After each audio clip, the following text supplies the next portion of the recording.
The Shomrim were going around as individuals, never as a group, although secretly they were organized and were collecting money like everybody else, schnorring. Schnorrerei, begging, pleading for money, that's a Middle Eastern disease, particularly among Jews. And the Shomrim had a better cause than the parasites who were sitting on their benches in the yeshivas in Jerusalem, or the farmers who were dressed with a tie and a white collar and tie and polished shoes, sitting all day long, reading novels in Yiddish or in Hebrew, and letting the Arabs do this, and collecting money from Baron Rothschild, Baron Hirsch. No Jewish workman did I ever meet there.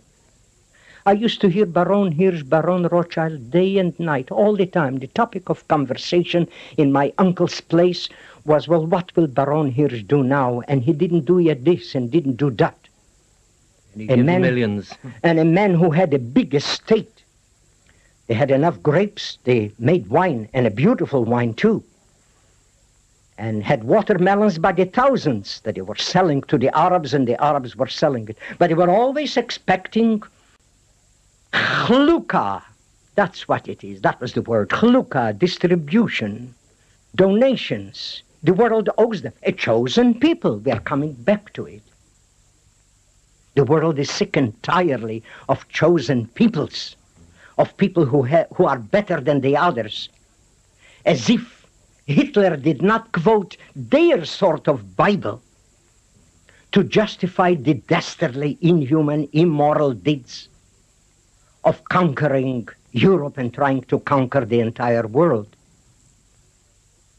In my days in Jerusalem, to go back a little bit back from the gymnasium, and the same was while I was in the gymnasium, those 5 years, the greatest joy that I had in Jaffa was being taken on Saturday, coming over to the Arabs, Bahar is a sea, Bahari is seamen, being taken by them for 10 cents or 20 cents on the long ride in the Mediterranean there, beyond the rocks, which did not allow any steamer to come closer than 2-3 miles, being taken through the narrow rocky passage that was perhaps only about twice as wide as the actual distance between them, and those handsome, tall, strong Jaffa Arab Baharis used to smilingly stop their breath a little while before coming into the area of the rocks, and then 1, 2, 3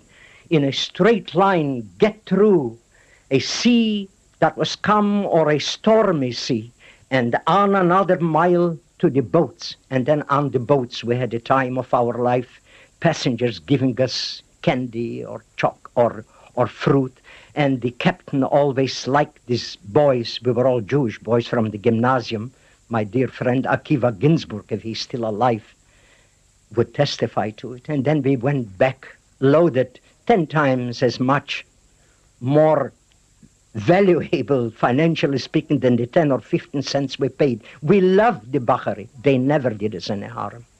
Why should we persecute, exile, occupy the homes and lands of people who were kind to us individually, and all through history were the only people for the last 1,000 or 1,500 years who have welcomed Jews in their midst when they ran away from one persecuted place to another and finally landed in Arab places like Egypt, Iraq, Lebanon, Syria, Palestine.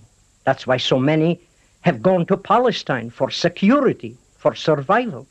I cannot get over that.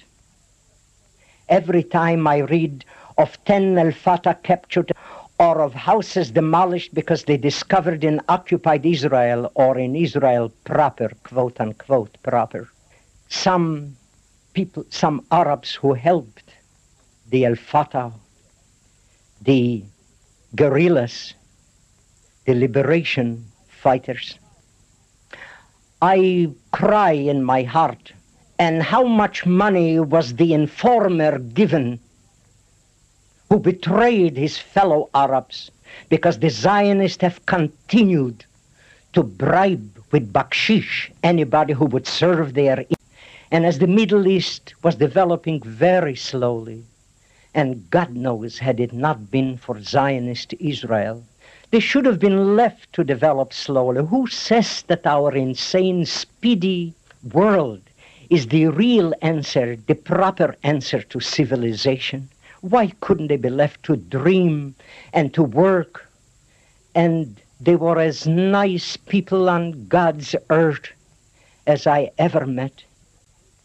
There is one thing that I never will forget, and may I take a minute or two to talk to you about the Arab dentist whose name I don't know, I should, and whose services to me as a total stranger, an Arab Christian, to a Jewish nationalist boy, I cannot understand it except real humanity and morality.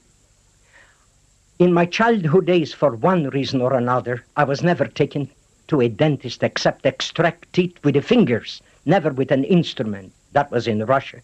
Zakharin was the name of the dentist. Why it comes up to me, I don't know. While I was in Jaffa at the gymnasium, I had a tooth sticking out in the center of my mouth beyond the lips and always cracking my lips. And the time has come for me to learn how to shave and appear handsome. There were girls in the class. And that tooth was never attended to by my mother or by my grandfather and grandmother, who were very kind to me. But there was a stupid, uncivilized talk of culture and civilized people. There were ethical precepts that were glorious, and to this day I don't understand the bravery of the prophets, but there was so much dreck, garbage, in the ways of living, such as this one that I will relate. Grandmother, what about my tooth? Oh, she says, when that tooth will be pulled out, your eyes will leak out, and you will become blind. And they persuaded me. Well, I don't want to lose my eyes, but I was on my own, alone now, a boy of 15 in the gymnasium, and every time I looked into the mirror and tried to shave with a real razor, that tooth, an ugly big tooth sticking out and the lip cracking and blood coming out. My brother in New York was supposed to have sent me $4 or $5 a month, and often he missed months because he was often unemployed. I used to go to the Zionist bank, the Jewish colonial bank, or whatever its name was, to inquire whether my brother sent me, whether the money has arrived. Next door to the bank, I saw there a sign, dentist, English spoken. As I stealthily studied English while I was in the Cheder and the yeshiva in Jerusalem, I was curious to talk English as well as, of course, Arabic. And I was dying to solve the problem of that tooth, pain or no pain. I came in there about 2 o'clock or 3 o'clock, and the room was full of people. They were all reading in those days L'Illustration, which corresponds to the Life magazine in this country. And invariably, the pages were full of battleships, destroyers. The English have so many, the French have so many, the Germans are aspiring to have, and when a war comes out, and we were all being indoctrinated into a necessary coming war. The pictures were beautiful, and I looked at it. Finally, towards 5:30, the room was emptied, and a young man of probably about 35 came up to me. What is it you wanted, young chap? I said, I would like to ask you about something. May I come into the room? Sure, sure. I said, this tooth bothers me. My folks used to tell me that my eyes will leak out if the tooth is removed. He burst out laughing. I thought he will never come to himself. He says, are you a Jewish boy? I said, yes, I attend the gymnasium. Oh, the gymnasia, where they teach you how to hate us. I said, you are right in a way, I must say, doctor, but I have come to you to have my tooth extracted. He examined the tooth and then the teeth. It was 6:30 before he was through examining my teeth. Then finally he came out. Look, my dear boy, this tooth of yours I can extract in 2 minutes. It won't even hurt you. I'll put in what was the thing that he used to inject in the teeth? An injection. I forgot at this moment. It may come to me. Novocaine? No, they didn't have Novocaine. They had, I forgot anyhow. It won't, but he says, my child, no wonder you are small and thin. He says, you are having pus coming out from your teeth. You are being poisoned. You have to have about 15 teeth extracted and about 10 of them filled. And then you've got to drink milk and so on. Have you got a family that would help you? I said, no, I just came out from the bank where I hope to get $8 or $12, or was it 10 or 15 from my brother, but evidently he didn't earn enough to help me. My mother is in Russia. From time to time she sends me in what she can take off from her husband's allowances to help me out. But I only eat when I have to eat. I'm very often hungry.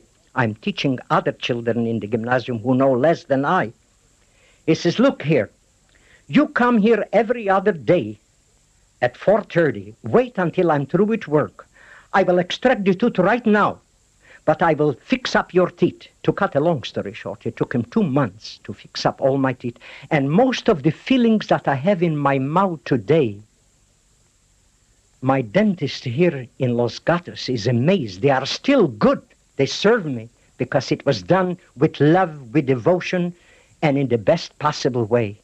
And to cut the long story short, that makes me miserable, unhappy, but perhaps that's what more than anything else, besides the teachings of my grandfather, brought me to try to help the victims of Jewish nationalism, is this Arab dentist who, when I asked him one day, I have $8 or $10, whatever it was, I don't remember, but it was 4 or 5 per month.